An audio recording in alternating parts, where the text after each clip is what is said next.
Listen, it has been, I don't know, a little more than a month since I last shared a video. I took some time off during the Lent season, just really to get some clarity about some things going on in my life, and just really to turn inward and upward. So inward to self, upward to God. So it's been quite some time since I shared a video, and I'm just excited to be back here with you on this beautiful Monday. I don't know if you can see out. I'm driving into work. The sun is shining, and so I'm always extra happy when the sun is shining. But listen, welcome to the channel. I'm Latasha Pinckney, where I make faith-based content to inspire, uplift, and encourage. You know, lessons I learned from things that I've gone through. I've lived just a little bit. It might not look like it. I've lived just a little bit, and I have gone through a number of things. And so my goal through the messages that I share on this channel is to impart to you the wisdom that I learned through my trials, tribulations, my defeat, and my triumph. But anyway, so this is what I have for you today. A few weeks ago, I was speaking with, I call her my surrogate daughter. I'm not sure if surrogate, I don't think that makes sense, right? Surrogate is when someone steps in place to do something that you can't do. So surrogate is not right. I don't know what term to use, but I'll say adopted daughter. I call her my adopted daughter. We used to work together, but she's much younger than I am, and so I am literally old enough to be her mother. So we were just having a conversation, talking about some things. You know, she's had some challenges over the past few months, and, you know, found herself in a situation that really isn't ideal, with her having been out of work and having to rely heavily on her parents for financial support. And so in the midst of this conversation, it just pops up in my spirit to share with her, you know, this situation won't last forever. And thank God for parents who are able and willing to support us as adults when we need it. I got to merge, so I got to be safe. And so, you know, as I'm talking to her about this, I recalled a time where I was in a similar situation. And to give you some backstory, prior to my husband and I getting married, which, by the way, we will celebrate our 18th wedding anniversary this upcoming Sunday. I'm not even sure how we arrived at the number 18 so quickly.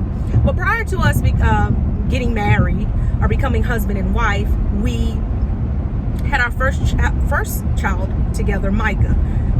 Coincidentally, ironically, his birthday is April 14th, so 2 days prior to our anniversary. And no, that wasn't by design. That's just kind of how things worked out. But anyway, prior to us getting married, we had Micah. And as a result of this, you know, he was active duty, my husband, in the Air Force. I was, you know, and he was stationed in a state.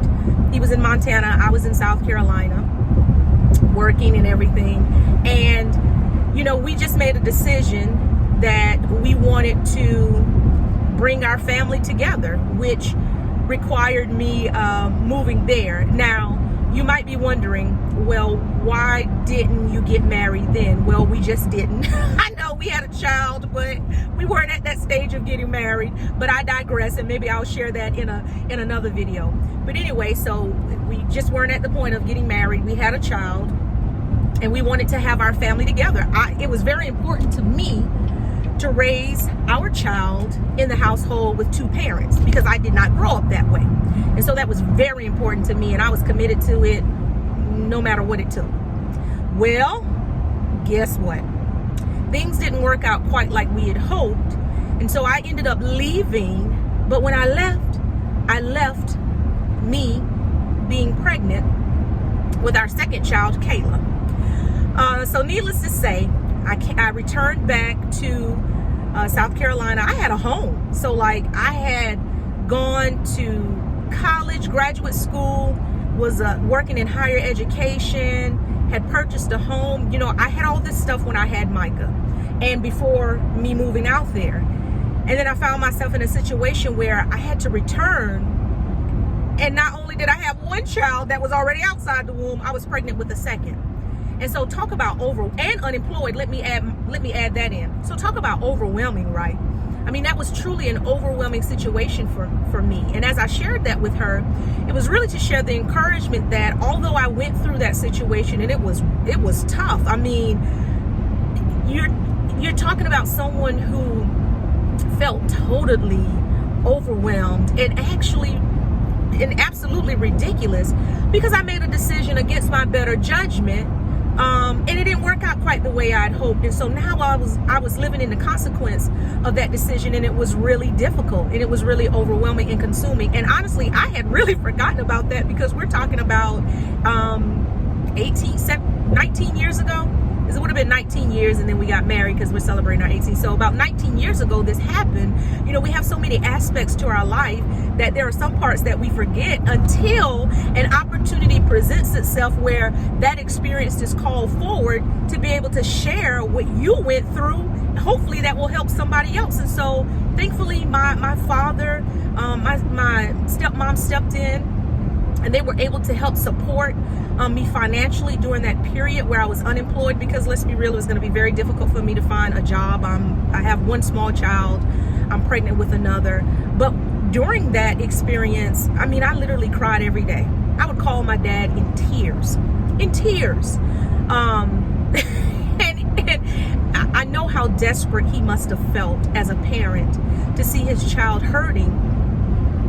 He couldn't fix the entire situation, but he could do what he could do, and that was to support me, to listen to me, to support me financially. And my stepmom, you know, she had me find a daycare program for Micah, because she was like, Micah doesn't need to got a notification there, let me get that out of the way.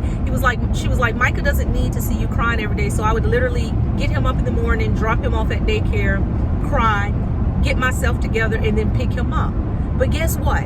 It felt like that situation went on forever. And it went on for a long time. I mean, I think I probably stopped crying every day, maybe a few months before Kayla was born. And we joked the reason why she was such a crybaby as an infant is because I cried so much during that pregnancy. And I remember my dad, you know, encouraging me. He was like, well, don't, you shouldn't cry so much because the baby's going to feel that. You know, we laughed at the moment, but if anybody knows anything about spirit and energy, I didn't know that at the time, but that is actually true.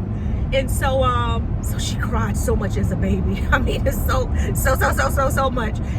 It was like she was just simply attached to me and didn't really want to be with anyone else. But anyway, but a few months prior to me giving birth, you know, I noticed that I wasn't crying every day, and I noticed that I felt different emotionally, not quite yet physically because I was still pregnant, but emotionally and spiritually, I felt different. You know, I was so desperate during that time. I remember, you know, how pastors say to stand on the Word of God, and I remember literally, I had this green Bible, NLT, New Living Translation.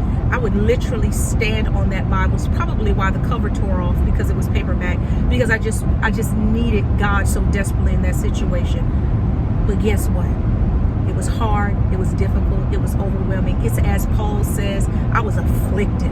I was hard pressed. But let me encourage you, I wasn't ultimately defeated or consumed. And I make no light of it because I really struggled during that season. But I made it through. And I shared a few months, it might have even been last year, a video regarding memorial stones. And this is the story, I think it's in about Joshua, the 3rd or 4th chapter. I'll make sure that I put the scripture reference in the description box. When Israel was preparing to cross over into the promised land, Joshua instructed the leaders, the leaders from the 12 tribes of Israel, to pick up a memorial stone for representing each tribe. And when he was asked what the purpose of that was, it was so that future generations could know that it was at that point that the Lord stopped, dried up the Jordan River so that Israel could cross over to the promised land. So I want to encourage you today that when you go through situations that seem overwhelming, that seems like there's no sight and end, where it seems like all hope is lost, when you get on the other side of that situation, that is your memorial stone. And I promise you, if you look at your life, you have so many memorial stones that are already there, so that whatever situation you find yourself currently in now, that you feel like there's just no answer for you, there's no victory for you, I want you to look at those memorial stones, those things that you've already overcome, those situations that God has brought you through. And I want you to be encouraged that just as He delivered you through those situations, He will deliver you through whatever it is that you're facing today. So I hope that this encourages you on this Monday morning, and that it'll take you through your day and throughout your week. Come back to this message as often as you need to. If it has blessed you, please share. If you're not already following the channel, make sure you like the video, subscribe, and share. I have an entire repository, I'm sure, of messages that you could relate to, that will help you really through a lot of circumstances that you might be facing. But as I wrap this video up, I just want to say, I was going to sing it for you. I'm so glad trouble don't last always. Always. Weeping may endure for a night, but guess what?